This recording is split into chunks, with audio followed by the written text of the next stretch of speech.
What if a promise could outlive the person who made it? What if it was carried forward, day after day, by a faithful friend waiting on a lonely railroad track for a love that would never return? This is a story about a promise that powerful, and about the weary train engineer who stumbled upon its heartbreaking vigil. It's a story we knew we had to share, and if it touches your heart, please help it travel further by liking this video and subscribing for more tales of unbreakable bonds. The relentless rhythm of the wheels was a language Arthur Jensen had understood for 40 years. Click, clack, click, clack, a steady iron heartbeat carrying him through the final months before retirement. Outside the windows of his locomotive, the world was a ghost. The Cascade Mountains of Washington were lost in a dense, late-autumn fog that swallowed the colossal fir trees and clung to the steel tracks like a shroud. It was a morning to be cautious, a morning that blurred the line between the waking world and a dream. For Arthur, a widower whose own world had felt shrouded for the past 3 years, the fog was just an outward expression of an inner landscape. He was a man of 60, with a full head of graying hair and a face mapped with the fine lines of a life spent squinting into the distance, searching for signals, for changes, for the first sign of trouble. His hands, resting lightly on the controls, were steady and sure, but his eyes held a permanent weariness that had little to do with his job. He thought of Martha, as he often did on these quiet, solitary runs. He imagined her sitting in the jump seat, a thermos of coffee between them, her laughter a warm presence against the cold glass. But the seat was empty, the silence broken only by the hum of the engine and the squeal of the wheels on a tight curve. He was just guiding this 2,000-ton serpent of steel through the woods, a task that felt more like a memory than a living profession now. Just a few more months, he told himself, and this rhythm would finally fall silent. Then he saw it. Not a flicker of movement, but the opposite. A solid, unmoving shape in the heart of the swirling gray, right between the rails. It was too small for a fallen tree, too defined for a rock. His breath caught in his throat. 40 years of instinct screamed in his mind, and his hand slammed down on the emergency brake lever. The train protested with a deafening metallic shriek that tore through the peaceful fog. The cars shuddered violently behind him, their immense weight fighting the sudden command to stop. Arthur held his ground, his knuckles white on the lever, his gaze locked on the shape as it grew slowly larger, clearer. A dog. It was a dog. The hiss of the air brakes finally faded into an unnerving silence, a quiet so profound it felt louder than the preceding chaos. The train had stopped just 50 feet from the animal. Arthur took a deep, shaky breath, his own heart now hammering against his ribs. He grabbed a heavy flashlight, though the morning was dawning, and climbed down the cold steel steps of the locomotive. The damp air bit at his cheeks, carrying the scent of pine and wet earth. There it sat, a magnificent German shepherd, its classic black and tan coat made muted and soft by the mist. The dog was a male, fully grown and in his prime, yet he sat with the stillness of a stone statue. He was not panicked by the monstrous machine that had screamed to a halt before him. He was not cowering or barking. He didn't even seem to notice Arthur's approach. Instead, his noble head was turned away, his intelligent amber eyes fixed on the vanishing point of the tracks behind him, into the fog, as if waiting for something to arrive from the life he had left behind. It was the most heartbreakingly patient posture Arthur had ever seen. "Hey there, fella," Arthur said, his voice softer than he intended, barely a whisper in the vast quiet. "You're a long way from anywhere. What are you doing out here?" The dog's ear twitched, but he didn't turn. Arthur took another slow step, his boots crunching softly on the gravel. He wasn't a dog person, not since Martha had passed, but something about this creature's profound sorrow resonated deep within his own. "Come on, boy. This is no place to sit and wait." Finally, the shepherd turned his head. His eyes met Arthur's, and there was no fear in them, only a deep, soulful weariness that felt achingly familiar. He looked at Arthur, then back down the empty track, as if torn between a new presence and an old duty. After a long moment, with a quiet sigh that ruffled the fur on his chest, the dog rose slowly to his feet. He didn't bound away. He simply waited, accepting. With a gentle word of encouragement, Arthur coaxed him toward the locomotive, and the dog followed, climbing the steel steps with a slow, deliberate gait. Inside the warm, humming cabin, the dog shook the dampness from his coat and then settled onto the floor with the same quiet dignity. Arthur knelt beside him, running a gentle hand over his neck. He felt a worn leather collar beneath the thick fur. His fingers found a small, cool metal tag. He angled it toward the light of the control panel, his aging eyes struggling to make out the engraving. It wasn't a name or a phone number. It was just a single, elegantly scripted word, a word that felt impossibly heavy in the quiet of the morning. The rest of the run into Cedar Creek was a strange and silent affair. The German shepherd lay on the floor of the cabin, a quiet shadow of sable and tan fur, his amber eyes occasionally lifting to watch Arthur's practiced movements. But mostly, he slept, a deep and exhausted sleep that only comes after a long vigil. For Arthur, the locomotive cabin, his sanctuary of solitude for so many years, felt entirely different. It was no longer empty. The presence of the dog, and the single haunting word engraved on his collar, filled the space with a question that hummed louder than the diesel engine, always. The word echoed in Arthur's mind, a fragment of a promise he didn't understand, but felt the weight of nonetheless. Upon arriving at the rail yard, he made his final checks and radioed in the end of his shift, omitting any mention of his temporary passenger. This felt personal, a mystery that procedure and paperwork couldn't solve. He led the dog to his old pickup truck, and the animal hopped into the passenger seat without hesitation, sitting upright and looking out the window. As they drove the winding road toward the small cabin Arthur had shared with Martha.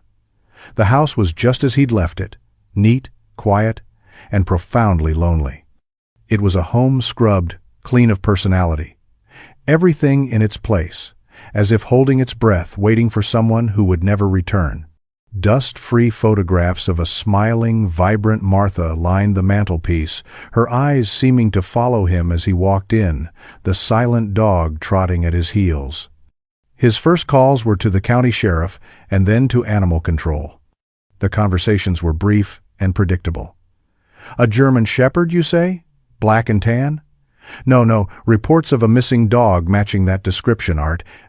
The dispatcher on the other end said, her voice familiar and kind but unhelpful.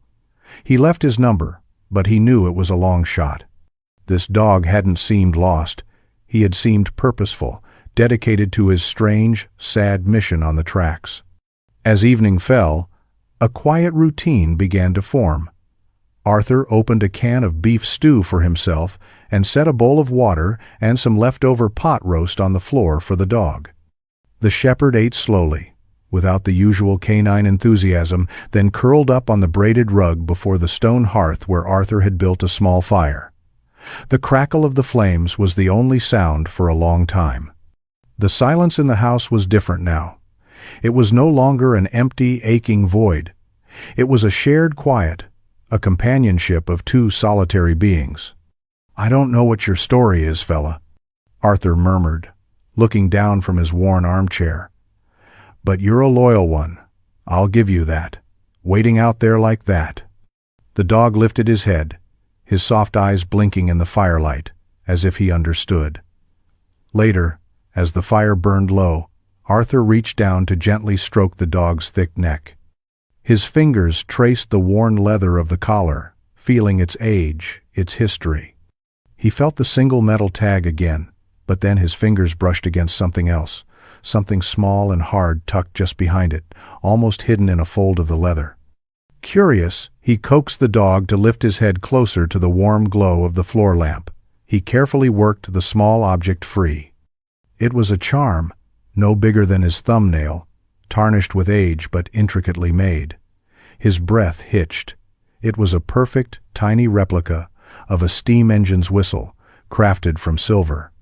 Always was a word of love, a promise between people, but a train whistle that was a symbol of his world, of the rails, of a life dedicated to the line. The mystery suddenly shifted, pulling into sharper focus. This wasn't just a lost pet. This dog's story was tied to the railroad, as deeply and surely as Arthur's own. And in a small town like Cedar Creek, there was only one place where the stories of the railroad lived and breathed. He looked at the dog, a new resolve hardening in his eyes.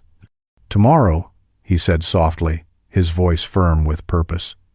"Tomorrow we're going to the Whistle Stop Diner. I think old Sam might have some answers for us." The next morning, a fragile sun worked to burn through the last remnants of the fog. Arthur found a new sense of purpose in his movements as he got ready. He filled a bowl with fresh water for the German shepherd, who watched him with a quiet, unwavering gaze. "All right, fella," Arthur said, patting the dog's broad head. "Let's go see an old friend." The Whistle Stop Diner sat on Cedar Creek's main street, a long, low building with a sign shaped like a locomotive. Inside, the air was thick with the comforting smells of frying bacon, strong coffee, and decades of conversations. The walls were a living museum of railroad history, covered in framed photos of old steam engines, faded timetables, and commemorative plates. Behind the counter, wiping it down with a practiced cloth, was Sam. He was a man in his mid-70s, his back a little stooped from a life of hard work, but his blue eyes were as sharp and observant as they were the day he retired as the station master. He was the town's unofficial memory keeper. "Morning, Art? The usual?" Sam asked, his voice a friendly rasp. "Just coffee this morning, Sam." "Thanks," Arthur said, sliding onto a worn vinyl stool at the counter. He took a sip of the hot liquid, letting the familiar bitterness settle him. He glanced out the window at his truck, where the shepherd sat patiently, looking toward the diner door. "Got a new friend, I see," Sam noted, following his gaze. "Something like that," Arthur said slowly. "Found him yesterday, up on the tracks past the old trestle." He described the dog's strange, mournful vigil, the way he sat looking down the line, unafraid and unwilling to move. Sam listened, his expression thoughtful, a look Arthur had seen many times when someone brought him a piece of a puzzle. Then Arthur reached into his pocket and placed the small tarnished silver whistle on the polished countertop. Sam stopped wiping. His gaze fell to the tiny object, and a wave of recognition, swift and sad, washed over his features. The friendly diner owner vanished, replaced by the old station master who remembered everything. He picked up the whistle, his thumb rubbing over it gently, as if handling a fragile memory. "Let's sit down, Art," he said, his voice softer now. He gestured to a booth in the corner. "This story, it deserves a proper telling." Once they were seated, Sam cradled the tiny whistle in his palm. "I haven't seen this in 5 years," he began, his eyes distant. "This belonged to a good kid, David Sterling." He looked at Arthur. "He was an engineer like you, one of the best I ever saw, full of passion for the rails. He was engaged to a young woman, Eleanor Vance. Everyone just called her Ellie." A sad smile touched Sam's lips. Ellie was an artist. She saw beauty in everything, from the rust on an old boxcar to the wildflowers growing by the tracks. She gave this whistle to David as a gift for his first solo run. And the word on his dog's tag, always, that was their word. Their promise to each other. It's what they said instead of goodbye. Arthur felt a knot tighten in his chest. He could picture them, two young people full of life and plans, their world as wide and open as the Washington sky. Sam's expression grew somber. 5 years ago, on a nasty night in October, David was driving a freight train down from the summit.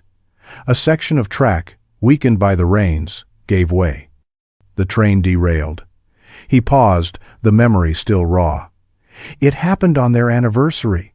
He was trying to get home early to celebrate with her. The air in the diner suddenly felt heavy, thick with the weight of the tragedy. Arthur looked out the window at the dog, who was still waiting, a living monument to that terrible night. "It broke her," Sam said, his voice barely a whisper. "Ellie wasn't just a fiancée who lost her love. She was a whole world that lost its son." The railroad that had been the backdrop to their love story became the villain that stole it all away. She was never the same after that. And Max, well, Max was David's dog first. But after the accident, he became Ellie's shadow, her only comfort.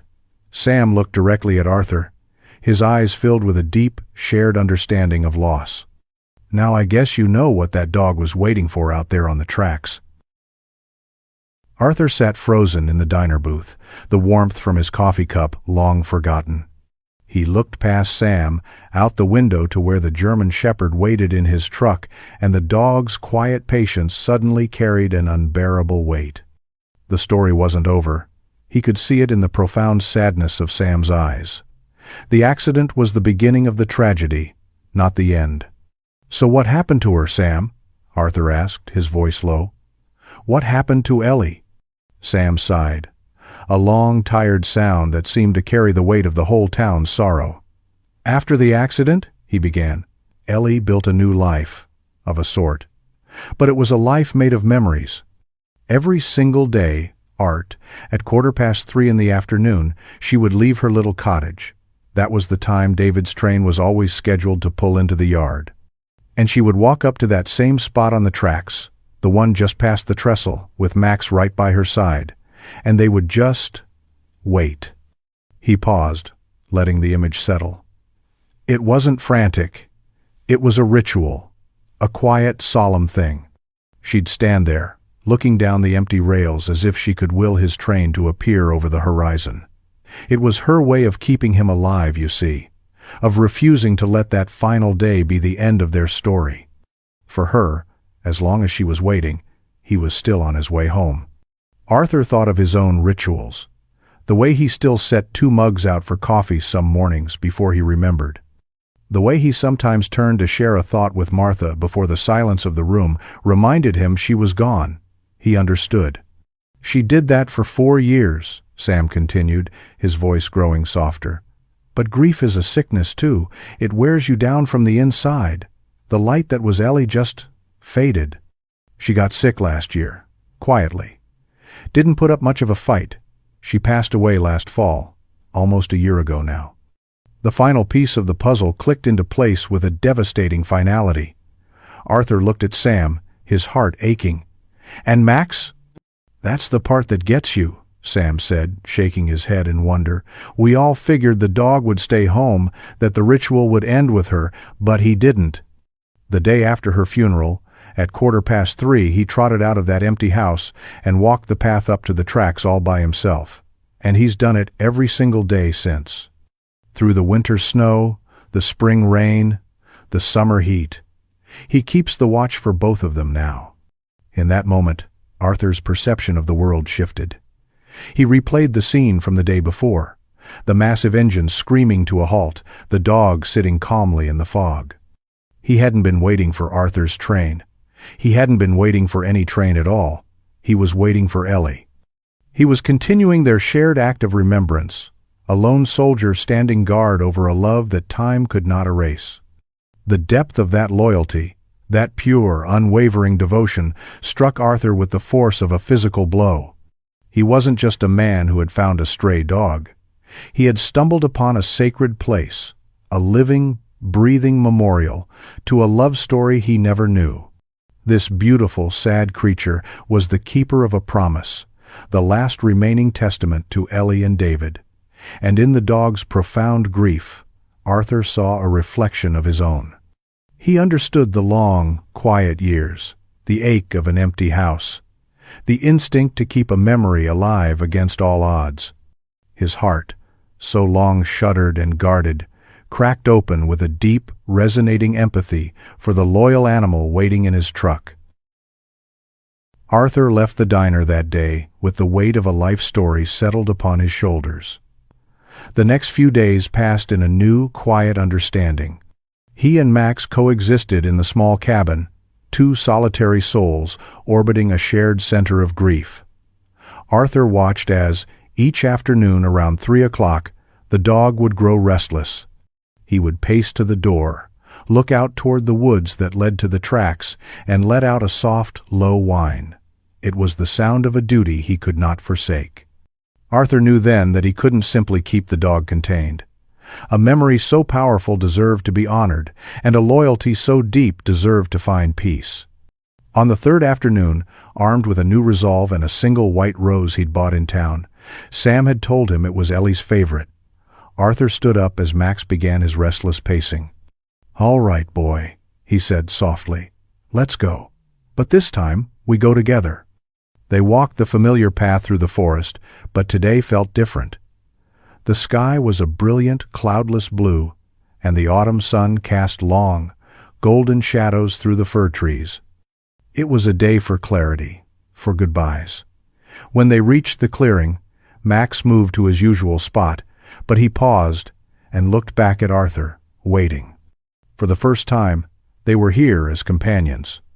Arthur walked to the track where he had first seen Max. With a reverence he didn't know he possessed, he knelt and gently placed the single white rose upon the cold, hard steel. The delicate, perfect petals were a stark contrast to the unforgiving iron, a small beacon of beauty and love in a place of loss. He remained kneeling, turning to face Max, who watched him with those ancient, knowing eyes. "They're at peace now, old friend," Arthur said, his voice thick with an emotion that was as much for Martha as it was for Ellie and David. "She's at peace, and so is he. You've been a good and faithful friend. You kept your promise. But it's over. It's time to come home now, for good."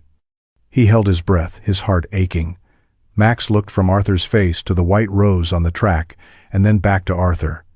He took a slow step forward, lowered his noble head, and for the first time, a slow, warm tongue pressed against the back of Arthur's weathered hand. It wasn't a frantic lick of excitement, but a deliberate, gentle gesture of understanding, of release, of a new trust being forged. A tear Arthur hadn't realized was forming, finally escaped and traced a path through the lines on his cheek. They turned their backs on the tracks and walked away together, leaving the white rose to stand its own vigil. They didn't walk as a rescuer and his charge, but as equals, two souls who had found each other in the wilderness of grief, and were now, finally, heading home. That evening, the fire in the hearth burned with a different kind of warmth. It was not a defense against the cold and lonely quiet, but a celebration of presence. Max lay curled on the rug at Arthur's feet, not with the tense exhaustion of before, but with the deep, peaceful slumber of an animal who knows he is safe, his long duty fulfilled. For the first time in 3 years, the house did not feel empty. The silence was not a void, but a comfortable peace. Arthur looked at the magnificent dog sleeping by his fire and knew his approaching retirement was no longer a vast, empty expanse. It was a future filled with walks through the woods, with the quiet companionship of a loyal friend, with a reason to care deeply once more. He had not just saved a dog, he had been given a gift, a living reminder that even after the deepest loss, love always finds a way to continue. The greatest love stories, it seems, don't always have an ending. They simply change form, carried forward in the heart of a faithful companion, waiting patiently on a lonely track for a kind soul to help them find their way home. We believe every quiet act of loyalty deserves to be told and remembered. If you believe that too, and wish to continue this journey with us, we invite you to join our community so that more stories like this are never forgotten. The road was burning at 140 degrees Fahrenheit. 3 tiny golden puppies curled together in the middle of the highway, crying for their mom. Drivers swerved around them. Then, a quiet stranger stepped into traffic. No one knew his name, but what he carried away in his arms moments later touched every heart that heard the story. Midday in California was when the world seemed to boil. The sky was stripped of softness, a white-blue glare so bright it made the eyes water. The air rippled above the highway, every shimmer a knife of heat. On this day, the asphalt surface temperature had climbed to 140 degrees Fahrenheit. The smell of hot tar and engine fumes mixed into a heavy blanket that clung to the lungs. Caleb Moore pushed his cart along the shoulder, one crooked wheel shrieking with each turn. At 48, He was a man shaped by work that broke the body without lifting it out of poverty. Tall but slightly hunched, he carried the years in the slope of his shoulders and the uneven bend of his spine. His skin was darkened by decades in the sun, his jawline rough with wiry stubble that caught the light. Gray streaked his short hair, and his hazel eyes, kind when they dared to be, mostly stayed downcast. He had learned early that looking up meant being seen, and being seen invited trouble. As a boy, his stutter had marked him for ridicule. Classmates would mimic him until tears welled in his eyes. Supervisors on construction sites sighed and cut him off mid-sentence. Even strangers at the grocery store, impatient for him to finish speaking, would glance at one another and smirk. Over time, Caleb had taught himself to say less. Silence was safer. His life now was stripped to the bare essentials. A single-room trailer near the back of a dusty lot, a battered cart for collecting cans and scrap, and a daily rhythm of moving from one empty place to the next. Every dollar was counted twice. Rice and beans most nights, with the occasional dented can of fruit if the week had been good.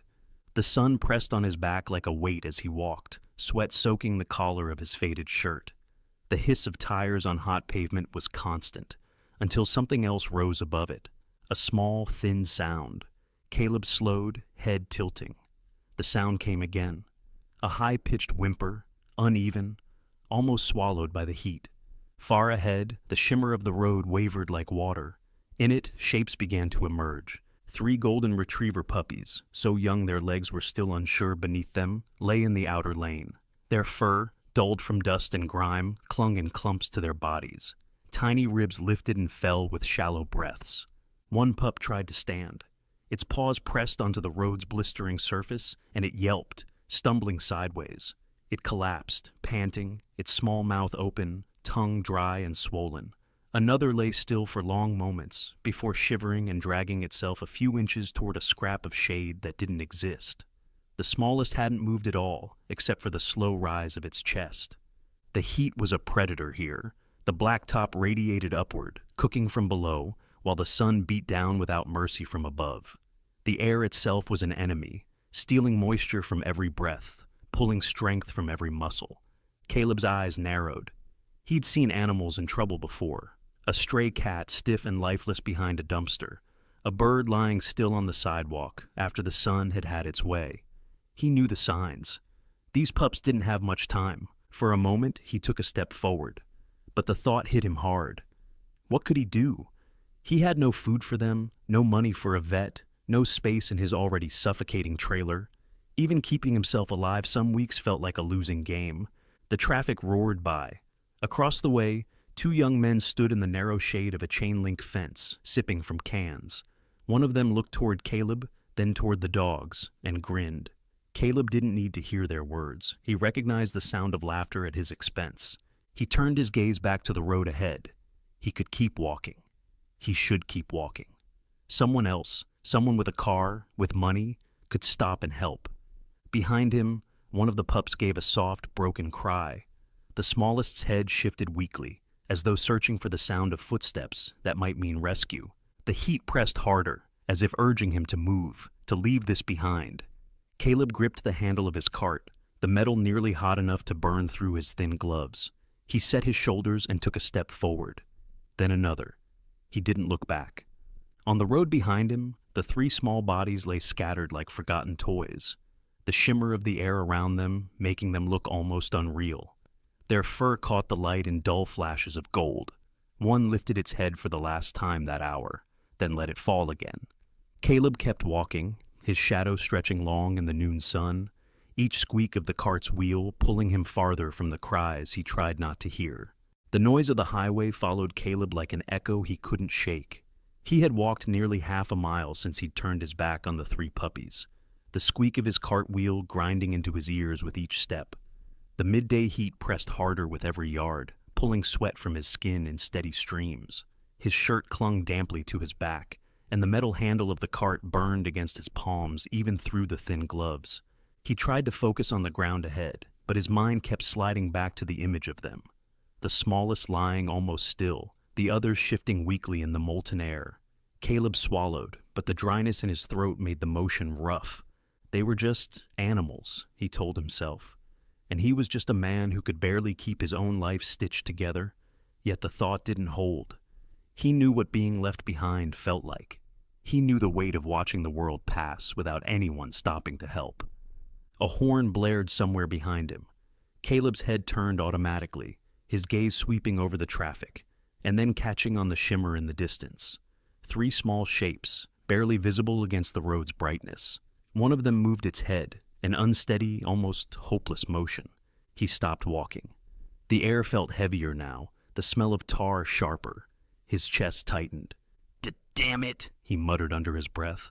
He left the cart where it was, angled off the shoulder toward a gap in the barrier. Heat roared up from the pavement as soon as he stepped closer, the ground almost vibrating under the constant pressure of the passing cars. A woman in a silver sedan passed, her face visible for an instant. Dark hair pulled into a tight bun, sunglasses reflecting the road, lips pressed together in mild annoyance as she glanced at him. Caleb didn't know her name, and she didn't slow down. He waited for a break, heart pounding in his ears. The sun was blinding here, bouncing off hoods and windshields. Then he moved, crossing the first lane in a few long strides. The heat felt alive against his legs, crawling upward. The first puppy lay closest. Its small, grimy body trembled as he bent and lifted it. Its fur was rough, tangling under his fingers, and its paws radiated heat from the burned pads. Caleb pulled it against his chest, shielding it from the sun as much as he could. Back at the shoulder, he set it down gently on the dusty gravel, then turned without hesitation for the next. The second pup whined faintly when he scooped it up, its breathing fast and shallow. Caleb could feel its heartbeat fluttering against his forearm, a fragile pulse that made him move faster. The last one was the smallest and farthest from the shoulder, curled tightly with its head tucked in. When Caleb touched it, it didn't react at first, and panic jolted through him. Then, a faint shiver passed through its body, and he exhaled, gripping it more carefully than the others. By the time he reached the shoulder again, his shirt was plastered to him, and his vision wavered in the glare. He crouched beside them, breath uneven, and reached into his cart for his dented canteen. The water inside was warm and tasted faintly of rust, but it was all he had. He unscrewed the cap and poured a little into the plastic lid. Holding it under the muzzle of the first pup, he waited until the small pink tongue flicked out. One drank, then the others, each taking turns. The smallest could only manage a few laps before lowering its head again. As they drank, a shadow fell across him. Caleb looked up to see a man in his 30s standing a few feet away. He was tall, broad-shouldered, with a deep tan and a short beard, wearing a fluorescent orange safety vest over a sweat-darkened t-shirt. His work boots were scuffed, and the look in his dark eyes was more curious than hostile. "You crossing the highway for them?" the man asked. His voice carried over the traffic, steady and even. Caleb nodded, clearing his throat before answering. Yeah." The man's gaze shifted to the puppies, then back to Caleb. "Could have been worse," he said. "You move fast." Without another word, he walked away toward a parked maintenance truck further down the shoulder. Caleb focused back on the pups. Their breathing was steadier now, though they still looked exhausted. He tugged off his own faded overshirt and spread it over them for shade, leaving himself in a sweat-soaked undershirt. The traffic thundered on, indifferent to the rescue happening a few feet away. Caleb sat back, knees aching, and studied the small creatures now huddled together. They had no idea who he was. They would not know how close they'd come to being left behind entirely. For the first time in a long while, Caleb felt something more than just survival's dull pull. It was a spark. Small, but stubborn. The walk back from the highway was slower than Caleb expected. The midday heat had not eased. If anything, it clung more heavily now, as though the sun had settled its full weight on his shoulders. He had draped his faded overshirt over the 3 golden retriever puppies in the cart, tucking the edges to keep the glare off their small faces. Their bodies were pressed together, breathing shallow but steadier than before. Every few steps he glanced down at them, watching for the tiny rise and fall of their chests. By the time he reached the outskirts of the neighborhood where he rented his place, the streets were quieter. Here, the cracked asphalt was broken up by narrow strips of dry grass and the occasional patch of shade from a leaning telephone pole. A young boy on a rusted bike coasted past, glancing at the cart but not stopping. The sound of the bike chain faded quickly into the hum of cicadas. Caleb's home sat at the far end of a short, dusty lane, a squat, single-room structure with corrugated tin roofing and paint long since peeled to reveal the gray wood beneath. The door stuck slightly when he pulled it open, the frame warped from years of heat and winter damp. The moment he stepped inside, the difference in temperature was only barely noticeable. The tin roof trapped warmth like an oven, and the air was thick and still. He set the cart just inside and lifted the puppies out one by one. Up close, their condition was clearer. The largest, with a faint white streak across its forehead, was already lifting its head more, eyes darting toward the dim corners of the room. The second, a slightly smaller one with darker golden fur, wobbled when it tried to stand, but managed a slow circle before lying back down. The smallest remained curled tightly, its fur dull and clinging in uneven tufts, eyes half-lidded. Caleb fetched an old wool blanket from the corner, a faded, fraying thing that had been with him since his first construction job years ago. He folded it into a rough nest in a shallow cardboard box, placing it near the wall, where a small gap under the door might let in a breath of cooler air.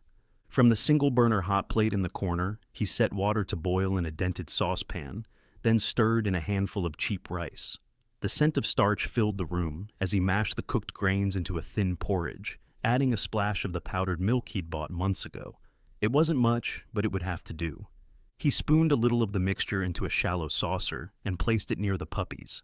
The largest leaned forward almost immediately, lapping clumsily, spilling as much as it swallowed. The darker furred pup followed suit, eating in slow, deliberate mouthfuls. The smallest did not move. Caleb dipped a finger into the porridge and touched it lightly to the pup's mouth. It shivered, eyes fluttering but not opening fully. A faint knock came at the open doorway. Caleb looked up to see Mrs. Halpern, his nearest neighbor, peering inside. She was a woman in her 60s, with short, tightly curled white hair and a frame that seemed both slight and unyielding. Her sun-spotted hands rested on the handle of a plastic laundry basket balanced against her hip. "You got dogs now?" she asked, her voice more curious than accusing. Caleb cleared his throat. "Found them on the highway."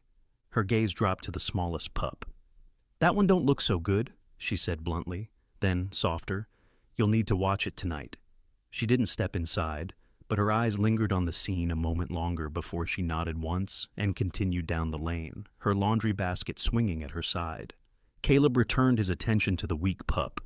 Kneeling, he whispered, "Come on, little one," his voice catching on the first word. He tried again with the porridge, holding the tip of his finger just under its nose. After a long moment, the tiny tongue flicked out, taking only the smallest taste before retreating again. The hours that followed were quiet. The tin roof popped occasionally as the sun shifted, and a breeze rattled the thin walls. The largest pup curled beside the darker furred one, their sides rising and falling in unison, the sound of their breathing a small comfort in the stillness. The smallest lay apart, and Caleb found himself glancing over at it more often than he realized. When evening came, the light slanted low through the dusty window pane, painting the inside of the room in gold. Caleb sat on the edge of his narrow cot, hands clasped, elbows resting on his knees. He wasn't a man given to speaking much, even to himself, but now he bent his head and murmured a prayer, words halting but steady in meaning. He prayed for strength, for the small life lying in the blanket box, and for the chance to keep them safe a little longer. The air cooled slightly as the sun dipped, but the warmth inside lingered. Caleb rose, checked once more on the pups, and pulled the blanket gently over the smallest one's body. Its breathing was faint, but still there. In the quiet, he let the weight of the day settle. Heat, traffic, danger, and the unexpected responsibility now sleeping on his floor. The first few days passed without incident, though Caleb never let the puppies out of his sight for long. He fed them small portions often, keeping a bowl of water within reach of the makeshift box bed. The largest and the middle pup had begun to explore the edges of the room, stumbling on unsteady legs, sniffing at the worn furniture. The smallest still lay apart, gathering strength slowly. Caleb slept lightly, waking at the faintest sound. By the fourth night, the heat had lifted slightly, but the air was still heavy. The neighborhood was quiet in that uneasy way small places get after dark. Only the chirp of crickets and the distant hum of a highway far enough away to sound like the ocean. Caleb sat on the edge of his cot, mending a tear in his only decent work shirt by the dim light of a desk lamp. The puppies were huddled together on the blanket, their breathing soft and even. A sudden metallic scrape broke the stillness. It came from outside, near the side of the house, where the fence leaned inward. Caleb froze, needle halfway through the fabric, and listened. Another sound, a soft crunch of gravel. He moved quietly to the single small window. The glass was cloudy, the frame slightly warped, but he could make out the shape of a man standing just beyond the fence line. The figure was tall and broad, wearing a hooded sweatshirt despite the warm night. His hands rested on the top of the chain link, head tilted toward the house in a way that made Caleb's skin tighten. A faint glint caught in the light, eyes reflecting back, unblinking. Caleb's breath came slower now, controlled. He didn't move the curtain, not wanting to draw more attention. He had heard whispers before, half-joking remarks in the corner store about guys who know how to make quick money off a good dog. It was no secret that some in this neighborhood trapped strays and even stole pets, selling them to buyers who didn't ask questions. The man outside didn't move for several seconds, then turned his head as if scanning the street. Without warning, a shadow flickered in the periphery. A second figure, shorter, moving quietly behind him. This one bent to pick up something from the ground. Caleb couldn't see what it was, but the way the man's arm drew back told him it was no friendly gesture. A sharp thud hit the side of the house, followed by a muffled yelp from inside. Caleb spun, heart pounding. The middle puppy had stumbled back from the box, whimpering. A dark mark was already forming along its side, the fur ruffled where the impact had struck. He crouched, checking quickly. No bones felt broken, but the pup flinched when he touched the bruise. Rage swelled inside him, hot, tight, but he forced it down. He knew his voice could betray him. The stutter would catch, slow him down, and he would not risk sounding weak in front of men like that. Instead, he moved quickly to the front door, locking it. He dragged his small chest of drawers against it for good measure, then checked the back window latches. The man's footsteps outside retreated slowly, gravel crunching under deliberate steps. Caleb stayed at the window until the shapes vanished into the shadows at the far end of the street. Later, as the night deepened, he sat with the bruised puppy curled in his lap, its breathing returning to normal. He rubbed its head gently, murmuring words that came haltingly, but carried all the steadiness he had.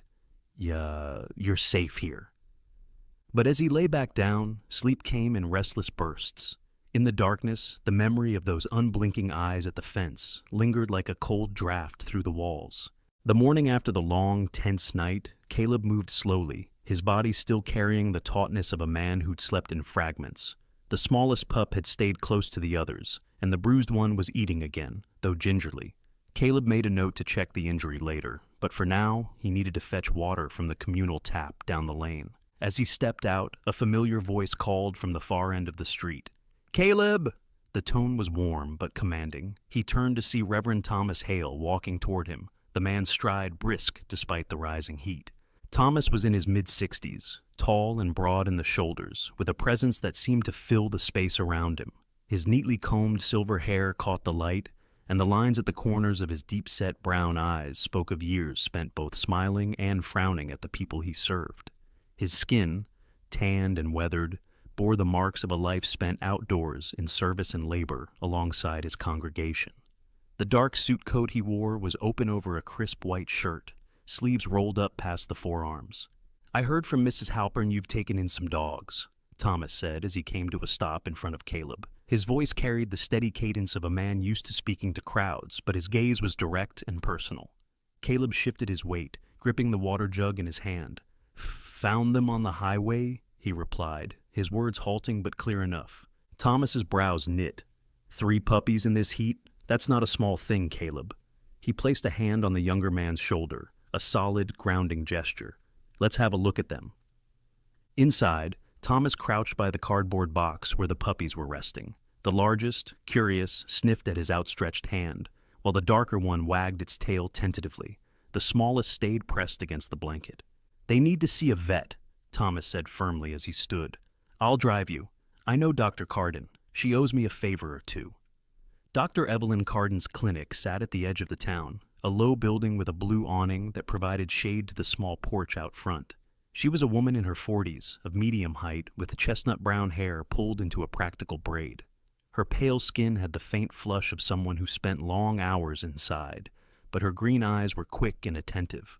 Evelyn moved with the efficient calm of someone who had seen most things that could go wrong with animals and still believed in fixing what she could.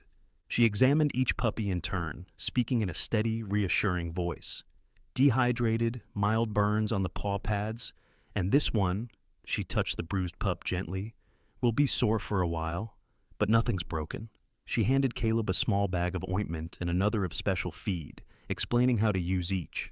At the counter, Thomas settled the bill with a simple wave of his hand, ignoring Caleb's quiet protest. "This is not charity," the Reverend said as they stepped back into the sunlight. "It's the community looking after its own."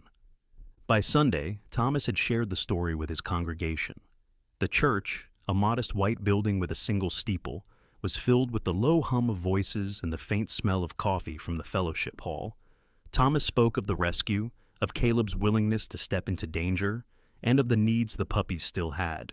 His words carried, not as a plea, but as an invitation. After the service, people came forward.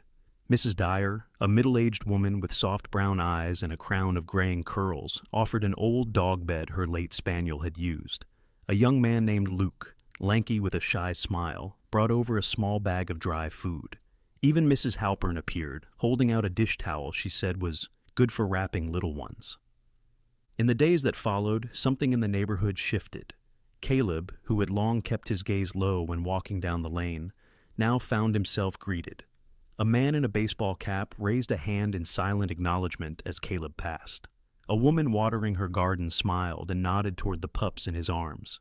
One afternoon, he took them for a slow walk to the patch of grass by the corner store. The smallest still needed to be carried most of the way, but the other two wobbled along on their own. A cluster of children appeared, their laughter spilling into the street as they knelt to pet the puppies. Little fingers stroked soft ears, and 3 tiny tails wagged with a rhythm that felt like joy. Caleb stood back, watching. His hands were shoved deep into his pockets, but his lips curved into something he hadn't worn in a long while, a smile that stayed even when he looked away. The sun was directly overhead when Caleb tightened the strap of his work gloves and hefted another length of timber onto his shoulder. He was working at a small construction site on the far side of the neighborhood, a modest home renovation job where he'd been hired to haul and stack supplies. The pay was minimal, but steady work had been rare lately, and the weight on his shoulders felt lighter when he knew he could buy more food for the pups. The site foreman, Greg Fulton, stood near the tool shed, wiping his brow with a faded red bandana. Greg was in his 50s, barrel-chested, with thick forearms browned by decades in the sun. His face was square and weathered, framed by a salt and pepper beard that did little to hide the deep creases at the corners of his mouth. Though his voice was rough, he treated his crew fairly, having once been a laborer himself before saving enough to start small contracting jobs. Caleb had just stacked the timber neatly when he caught a faint, acrid smell. At first he thought it was from the nearby asphalt road baking in the 140 degrees Fahrenheit midday heat, but then he saw it. Thin gray smoke curling upward over the rooftops in the direction of his lane. His chest tightened instantly. He dropped the gloves, took 2 steps toward the street, then broke into a run. Greg called after him, "Caleb, where are you going?" But the words faded under the pounding of Caleb's feet on the hot pavement. The closer he got, the thicker the smoke became. By the time he turned onto his lane, the sight was a punch to the gut. Black smoke billowing from the warped tin roof of his house. Flames licking upward from a broken window. The air shimmered with heat, and the scent of burning wood and melted plastic hung heavy. Without thinking, Caleb charged forward. He could feel the scalding heat radiating from the ground through his boots, the midday sun merging with the fire's own heat to turn the air into something that clawed at his lungs. The front door was partially ajar. He shoved it open and was immediately met with a wave of hot, smoke-filled air that made him cough violently. Somewhere through the haze, he heard them, high-pitched, frantic whines. He pushed inside, keeping low. The room was choked with smoke, the thin curtains above the cot already singed. In the far corner, the 3 puppies huddled together, eyes wide, fur flecked with ash. The smallest was pressed flat against the wall, trembling. Caleb scooped up the 2 larger pups first, cradling them against his chest as he stumbled toward the door. Outside, he set them down in a patch of dirt away from the flames, then turned back without pause. His lungs burned, vision blurring, but the thought of leaving the smallest behind was unbearable. Inside, the heat was worse now, a living thing pressing down from all sides. He reached the last pup and pulled it close, feeling its tiny heart hammering against his arm. As he turned, part of the tin roof groaned above, a section of it collapsing inward. Caleb ducked, shielding the puppy as sparks showered the floorboards. He emerged into the blinding sunlight coughing hard, his throat raw from the smoke. Greg had arrived, along with a neighbor, Danny Lopez, a wiry man in his early 40s with close-cropped black hair and a perpetual squint. Danny worked odd jobs around the area and was known for his quick reflexes in emergencies. He grabbed a bucket from his truck and began throwing water on the nearest flames, while Greg shouted into his phone for the fire department. Caleb knelt in the dirt, pulling the 3 puppies close. Their fur was warm but unburned, their eyes blinking rapidly in the harsh light. He ran a hand over each, checking for burns or cuts, relief washing over him as he found none. His own shirt was damp with sweat and smoke, his arms streaked with soot. The fire truck's siren wailed in the distance. Greg clapped a hand on Caleb's shoulder. "You got them out. That's what matters." Caleb managed a small, smoke-roughened smile, glancing down at the puppies now nestled together again. The house was damaged, maybe beyond easy repair. But in that moment, the only thing that mattered was the steady rise and fall of 3 small chests.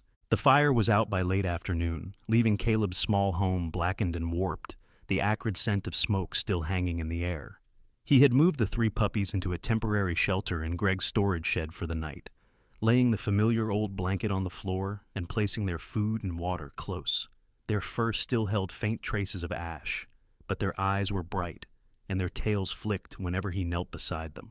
The following morning, Caleb was sweeping away debris from the doorway when a young woman appeared at the end of the lane, walking with quick, determined steps. She carried a small camera in one hand, her other hand gripping a tote bag slung over her shoulder. She was in her late 20s, with sun-kissed skin, shoulder-length auburn hair tied into a messy ponytail, and a pair of square-framed glasses slipping down the bridge of her nose. Her name was Lauren Perez, a volunteer with the local animal rescue network. "I'm looking for Caleb Moore," she said, her voice carrying a mix of curiosity and urgency. Caleb straightened, brushing soot from his hands. That's me." Lauren's gaze softened as she glanced past him at the puppies, now curled up in the shade of the shed's doorway. "I heard what happened yesterday. Greg told me. Do you mind if I film a little? People should see this." She crouched low, letting the camera focus on Caleb as he gently lifted each pup, holding them close. Her voice prompted him with simple questions. How he found them, how he got them out during the fire, and he answered haltingly but without shame. When she was done, she smiled. "Thank you for letting me share this. It matters." By evening, the short video was online. Lauren's post read, "This is Caleb, a man from our community who risked his life to save 3 abandoned puppies from both the highway and a house fire. He doesn't ask for help, but he deserves it." Within hours, the post spread beyond their small town, shared across California by strangers who added words like hero and guardian. The next day, 2 vans pulled into the lane. From the first stepped a middle-aged woman with neatly pinned blonde hair and a crisp navy blouse tucked into khaki trousers. Her name was Patricia Lang, regional coordinator for West Coast Animal Welfare.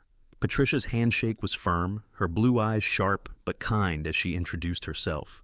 "We'd like to help, Mr. Moore. Lauren told us everything." Her team unloaded bags of premium dog food, boxes of medical supplies, and soft bedding. Another volunteer, a tall man with a narrow face and dark beard named Amir, took measurements of the house and walked the property with Greg, discussing repairs. Within a week, the charred tin roof was replaced, the warped door frame fixed, and the inside walls scrubbed and repainted. The animal welfare team even added a small fenced pen beside the house, where the puppies could play safely. Caleb watched all this with a quiet awe he struggled to put into words. The neighbors noticed too. People who once avoided eye contact now nodded or waved as they passed. An elderly man from 3 houses down left a bag of dog treats on the step without knocking. One evening, Caleb returned from fetching water to find a small pile near his door, 2 cans of soup, a chew toy shaped like a bone, and a folded note with no signature that simply read, "For you and your friends." It wasn't only material things that changed. When Caleb walked the puppies down the lane now, heads turned for a different reason. Children called out greetings, and adults stopped to ask about their health. Even Mrs. Halpern, who once spoke in clipped sentences, leaned over her fence to say, "They're looking stronger every day." Caleb didn't know if he liked the attention, but he knew one thing for certain. The 3 small lives he had carried from smoke and flame had brought something unexpected back into his own life, a sense that he was no longer entirely invisible. By late August, the air in the neighborhood had shifted from the heavy scorch of high summer to something gentler, though the California sun still cast its warm weight over the rooftops.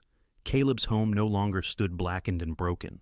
The new tin roof gleamed softly in the light, the freshly painted walls holding the brightness without heat. Inside, the patched floorboards no longer creaked with every step, and a faint scent of cedar lingered from the work the volunteers had done. The fenced pen beside the house had quickly become the puppy's favorite place. They were nearly unrecognizable from the trembling, dust-covered creatures Caleb had first found on the highway. The largest, with its pale golden coat and white streak across the forehead, bounded ahead of the others with endless energy.